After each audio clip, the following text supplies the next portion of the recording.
नज़ीर uncle ने मेरे साथ वो सब कुछ किया जो मियाँ बीवी आपस में करते हैं। अस्सलाम वालेकुम, मेरा नाम सोनिया है। मेरी उम्र इस वक्त 35 साल है।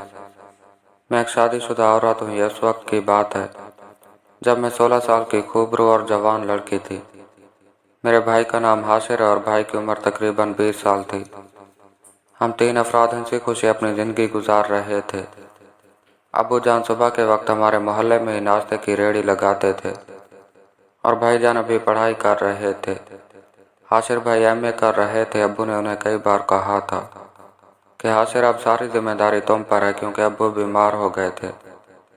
और वो हाशिर भाई को कहते थे कि मेरे बाद मेरी बेटी सोनिया का ख्याल रखना। मेरा कोई पता नहीं मैं कब इस दुनिया से चला जाऊं। मुझे ये बात सुनकर बहुत दुख और अफसोस होता, क्योंकि मेरी माँ तो हमारे बचपन में ही इंतकाल कर गई थी और हमारा वैध सहारा हमारे अब्बू ही थे। फिर वक्त का ऐसा सितम हुआ कि हमारे अब्बू भी इंतकाल कर गए और हमारे सर से बाप की शफकत का साया ख़त्म हो गया। हमें यह मलाल सारी उम्र रहेगा कि हमारे अब्बू ने हम पर बहुत एहसान किए थे। अब्बू, हम 2 बहन भाई घर में अकेले रहते थे। मेरी फूफू जिनकी उम्र तकरीबन 45 साल थी, वो अपने खावंद को लेकर हमारे पास रहने के लिए आ गई थी और वो हमारे पास ही रहती थी। मेरी फूफू के खावंद का नाम नज़ीर अहमद था। वो 40 साल के कड़ियाल और खूबसूरत नौजवान थे। भाईजान सुबह कॉलेज चले जाते और फूफी भी घर के काम काज में मसरूफ़ हो जाती। घर में मैं और नज़ीर अंकल होते थे। नज़ीर अंकल शुरू से ही मुझ पर दिल हार बैठे थे। मैं उनको नोट करती थी कि जब हाशिर भाई कॉलेज चले जाते तो नज़ीर अंकल बहाने बहाने से मेरे पास बैठते और मेरे साथ ढेर सारी बातें करते थे। नज़ीर अंकल रात को ड्यूटी करते और वो एक फैक्ट्री में जॉब करते थे, इसलिए दिन को वो घर होते थे। हाशिर भाई सुबह कॉलेज चले जाते, पुप्पी काम काज में मसरूफ़ हो जाती और अंकल मेरे पास बैठ जाते और वो मेरी बातों के भी दीवाने हो गए थे, क्योंकि मैं बहुत बातूनी किस्म की लड़की थी और खुश इखलाक थी। इसलिए वो मेरी बातें सुनने के लिए सारा दिन मेरे पास बैठते थे। वो पढ़े लिखे थे मगर जॉब नहीं कर सके थे, इसलिए मैं उनसे घर में बैठकर पढ़ाई भी करती थी, क्योंकि अम्मी की वफ़ात के बाद भाई ने मुझे 5 क्लास तक भी पढ़ाया था और उसके बाद मुझे स्कूल से हटा दिया था, क्योंकि घर के काम काज के लिए हमारे पास कोई औरत मौजूद नहीं थी और मैं ही सारे घर के काम करती थी। और मेरी ये भी ख्वाहिश थी कि मैं आगे पढ़ सकूं, इसलिए अब मैं नज़ीर अंकल से घर में ही पढ़ाई करती थी। पुप्पी मुझे काफ़ी प्यार करती थी और मुझे बेटियों की तरह समझती थी। नज़ीर अंकल तो खैर मेरे दीवाने हो चुके थे और उनकी नज़रें हर वक्त मेरे शरीर पर रहती थीं और वो किसी ऐसे मौके की तलाश में थे कि कब मेरे साथ मियाँ बीवी वाला मैच खेले। मैं भी जवान हो चुकी थी और अब किसी मर्द की बाहों में हसार होना चाहती थी, इसलिए वो पहले मर्द नज़ीर अंकल ही थे जिनको मैं पसंद करने लगी थी और जिनसे मैं वो ताल्लुक़ बनाना चाहती थी जो मर्द एक औरत के साथ बनाता है, क्योंकि मैं अपने घर से बाहर कभी नहीं निकली थी और ना ही मैंने किसी मर्द से दोस्ती की थी। और जब एक लड़की जवान हो जाती है तो उसे सबसे पहली फिक्र किसी ऐसे मर्द के लिए होती है जो उसके जिस्म को सुकून दे सके।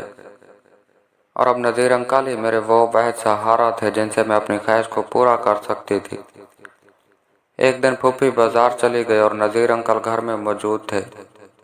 वो मेरे कमरे में आए और मुझे पढ़ाने लगे। मैं पढ़ते पढ़ते नज़ीर अंकल के काफ़ी पास चली गई थी और हम तो अब पढ़ाई छोड़कर आपस में बातें करने लगे। नज़ीर अंकल ने बैठे बैठे मेरा हाथ पकड़ लिया और मुझे अपने करीब कर लिया। मैं भी इसी इंतज़ार में थी कि कब नज़ीर अंकल मेरे साथ मोहब्बत का आगाज़ करें, और फिर वही हुआ जिसका मुझे बेसब्री से इंतज़ार था। नज़ीर अंकल ने मुझे खींचा और अपने ऊपर गिरा लिया और फिर वो मेरे साथ मोहब्बत करने लगे थे, जो मियाँ बीवी आपस में करते हैं। मैं क्योंकि पहली बार कर रही थी, इसलिए मैंने नज़ीर अंकल को कहा कि आप प्यार से करेंगे, तो नज़ीर अंकल मान गए थे और मुझे सुकून से करने लगे थे। पहले तो मुझे बहुत तकलीफ़ हो रही थी, मगर फिर आहिस्ता आहिस्ता मुझे सुकून आने लगा था और मैंने नज़ीर अंकल के साथ अपनी जवानी का सारा जोश निकाल दिया था।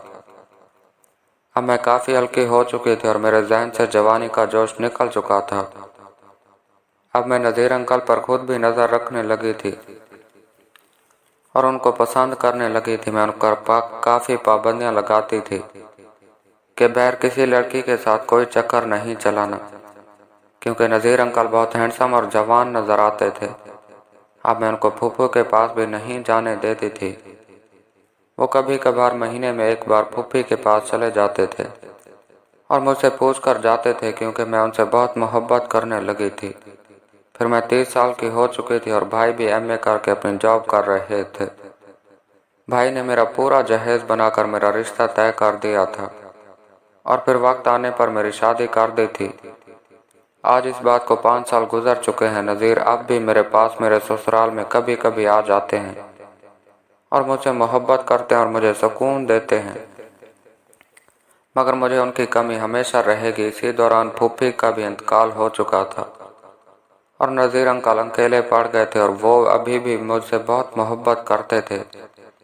आज मैं 2 बच्चों की माँ हूँ, मगर मैं नज़ीर अंकल को कभी भी नहीं भुला सकती, क्योंकि वो दुनिया के पहले मर्द थे जिन्होंने मेरी ख्वाहिश को पूरा किया था और वो मेरे पास आए थे।